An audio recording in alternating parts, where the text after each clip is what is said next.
Caros irmãos e irmãs em Cristo Jesus, nós celebramos neste domingo, aqui no Brasil, a solenidade da Assunção de Nossa Senhora. Solenidade esta que ocorre e é celebrada sempre dia 15 de agosto. No Brasil ela é transferida para o próximo domingo. Nós recordamos neste dia a proclamação do dogma de que a Virgem Mãe Santíssima, tendo terminado sua vida aqui nesta terra, tendo passado pela morte, não sofreu o salário da morte. A palavra de Deus nos ensina que o pagamento, o salário do pecado é a morte. E que a morte entrou no mundo com o pecado do primeiro homem, o pecado da desobediência. A Sagrada Escritura também nos ensina que era necessário que Deus enviasse seu Filho para nos resgatar da dívida deste tão grande pecado que todos nós herdamos. A Sagrada Escritura também vai aos poucos revelando que Deus Pai enviaria seu Filho por meio de uma mãe e virgem. Mãe, agora não mais uma mulher, um ser humano que recebeu a condenação dos filhos de Adão. Aquele projeto de Deus no início, ao criar Adão e Eva, ao criar a humanidade, era que todos fôssemos perfeitos dentro da possibilidade humana. Adão e Eva espezinharam o grande dom de Deus e receberam como salário a morte. E todos nós herdamos então aquele chamado pecado original. Deus foi preparando aquela que deveria ser pura e imaculada mãe de seu filho, pura e imaculada para receber o Santo dos Santos. Em Maria, Deus encontrou esta mulher.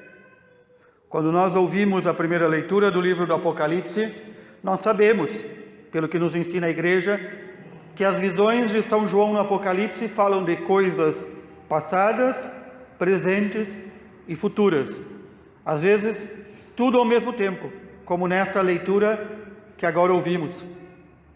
Abriu-se o templo de Deus que está no céu e apareceu o quê?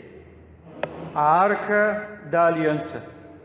A Arca da Aliança que Deus mandou que Moisés construísse. Esta Arca da Aliança, de madeira incorruptível, forrada de ouro, deveria guardar dentro de si as tábuas dos 10 mandamentos, um pouco do maná, o pão do céu, que alimentava o povo na peregrinação em busca da terra prometida, a vara de Arão, o primeiro sacerdote. A arca deveria custodiar, portanto, o primeiro sacerdócio, o pão da vida e a lei de Deus. Por isso, é usado este símbolo por São João, em sua visão. A arca que estava perdida, aquela arca de madeira e ouro, ela aparece no céu. Não mais como arca, mas como mulher, num resplendor tal que se diz vestida de sol, tendo a lua debaixo de seus pés e coroada com uma coroa de 12 estrelas. Lembrando aqui as 12 tribos de Israel, os 12 apóstolos do Senhor, as 12 partes do mundo. Esta mulher foi coroada rainha de todo o universo, de todos os seres e todas as coisas. Essa mulher resplandecente, vestida de sol, e o sol sempre é um símbolo do próprio Senhor Deus. Esta mulher é perseguida pelo dragão, pelo demônio. Esta mulher recebe abrigo no deserto.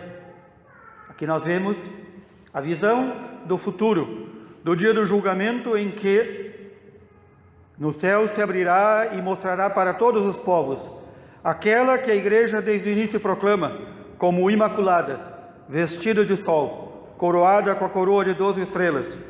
Mas também revela o Apocalipse uma coisa que já teria acontecido, ou melhor, que já aconteceu. Esta mulher perseguida pelo demônio e por seus seguidores, ela foi dar à luz no deserto. Aqui está recordando o nascimento do Senhor Jesus e a perseguição que sua mãe e o filho sofreram. E este filho governará o mundo, governará todas as nações, com cetro de ferro, não um cetro de ouro, de prata ou de madeira, mas de ferro. Vai reger propriamente todos os povos. E esta mulher, que agora é a nova arca da nova aliança, quem seria, senão a Virgem Mãe Santíssima?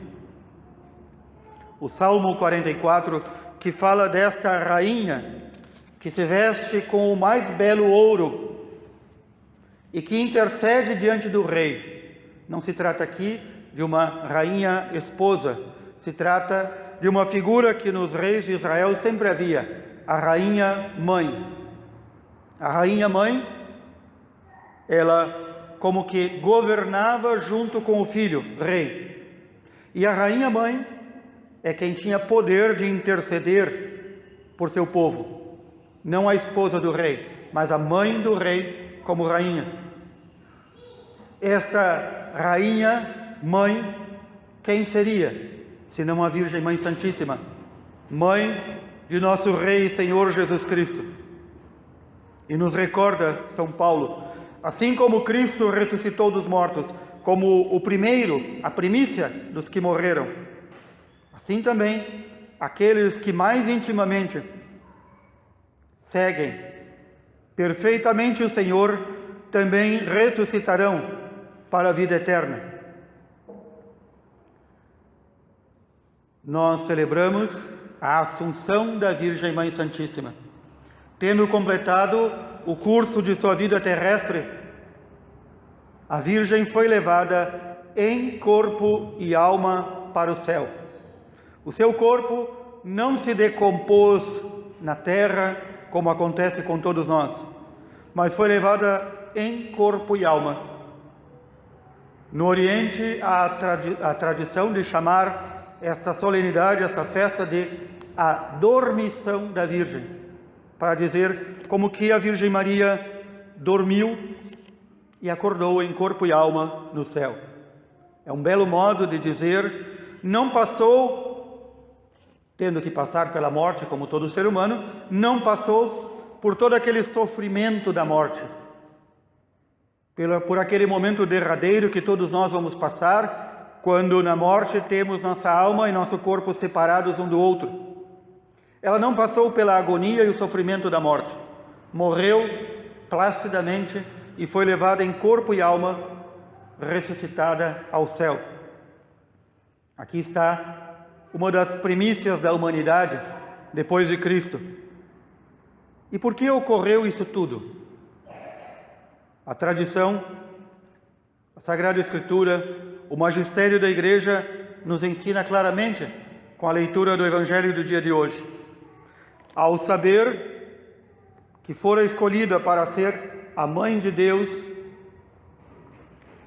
ao saber em seguida que Isabel, sua parenta, adiantada em idade, e Zacarias, também adiantado em idade, teria um filho, ela parte para a região montanhosa para servir Isabel, que já estava no 6º mês de gravidez. Primeiro, a conformação da vontade da Virgem Mãe Santíssima, a conformação de sua vontade à vontade de Deus. Ao ouvir que seria a Mãe de Deus, diz, faça-se em mim segundo a tua palavra. Ao ouvir que em sua parenta se realizaria este grande milagre, de um filho em idade avançada.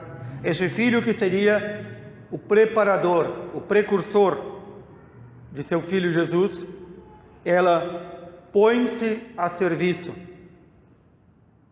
Duas virtudes que nós devemos pedir a Deus o cultivo: a prontidão para fazer a vontade de Deus, a prontidão para servir ao próximo. E aqui ouvimos, neste Evangelho, o mais belo cântico de uma alma que realmente reconhece o seu lugar e reconhece quem é Deus. A minha alma engrandece o Senhor, e meu espírito se alegra em Deus, meu Salvador, porque Ele olhou para o meu nada, a humildade de sua serva. E aqui vem a grande profecia que a Mãe Santíssima faz: a partir de agora, todas as gerações me chamarão de bendita. Não é isso que nós fazemos? Bendita és tu entre as mulheres. Bem-aventurada, porque deste a luz ao Salvador. Não porque eu sou grande coisa, mas porque o Todo-Poderoso fez grandes coisas em meu favor. O Senhor olhou com misericórdia e encontrou na Virgem Mãe Santíssima a perfeita habitação, a perfeita arca, não mais para colocar os 10 mandamentos, nem o maná do céu, nem muito menos a vara do sacerdócio.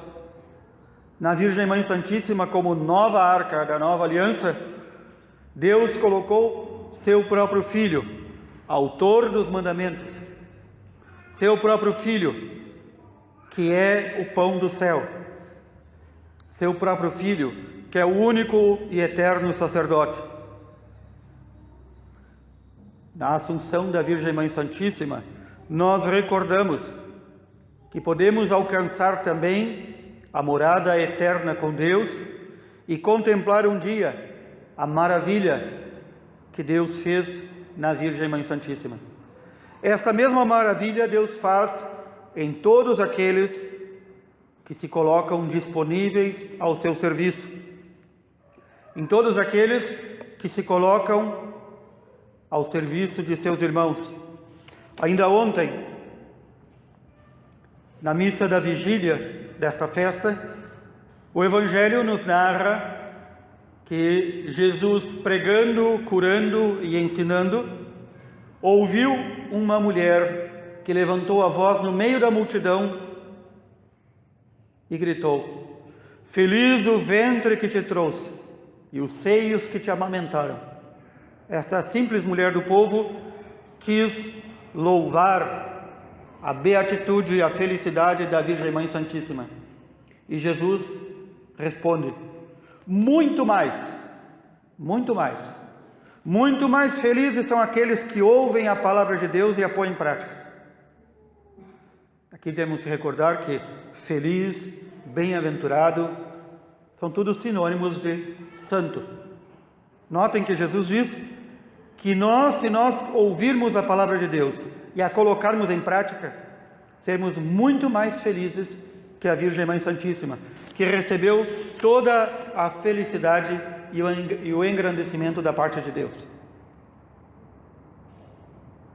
É o caso para pensarmos nossa vida. É o caso para recordarmos de nossa vida e pedirmos a intercessão da Virgem Mãe Santíssima, que como Rainha e Mãe intercede por nós. Eu tenho ouvido, lido, estudado, aprendido a palavra de Deus? Disto que ouvi, li e aprendi, tenho posto em prática? Olha, que seria uma grande perda se nós apenas ouvíssemos a palavra de Deus como quem ouve uma notícia de rádio ou de jornal. A palavra de Deus nos foi dada para nos transformar, para nos fazer viver a verdadeira vida.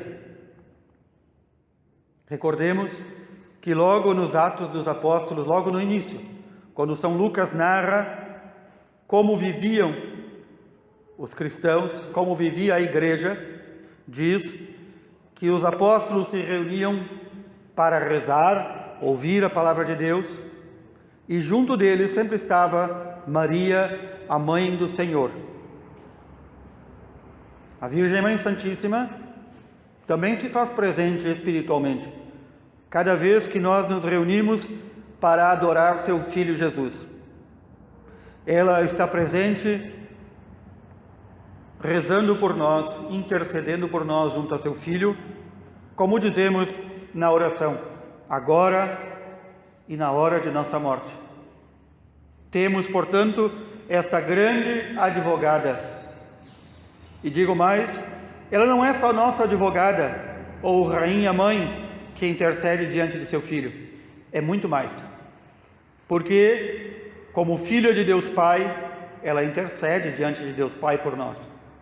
Como esposa do Espírito Santo, ela intercede junto ao Espírito Santo, seu esposo, por nós. Como rainha e mãe, ela intercede junto a seu Filho, nosso Rei, nosso Senhor Jesus Cristo. Agora e na hora de nossa morte. Peçamos esta graça, pela intercessão da Virgem Mãe Santíssima, assunta ao céu, que nós também possamos um dia contemplar a vida eterna, contemplar a Deus e contemplar as maravilhas que Deus fez nesta sua criatura, que melhor correspondeu aos seus propósitos. E peçamos esta graça da fidelidade, de nós também colaborarmos o máximo possível com os planos de Deus em nossa vida. Louvado seja nosso Senhor Jesus Cristo.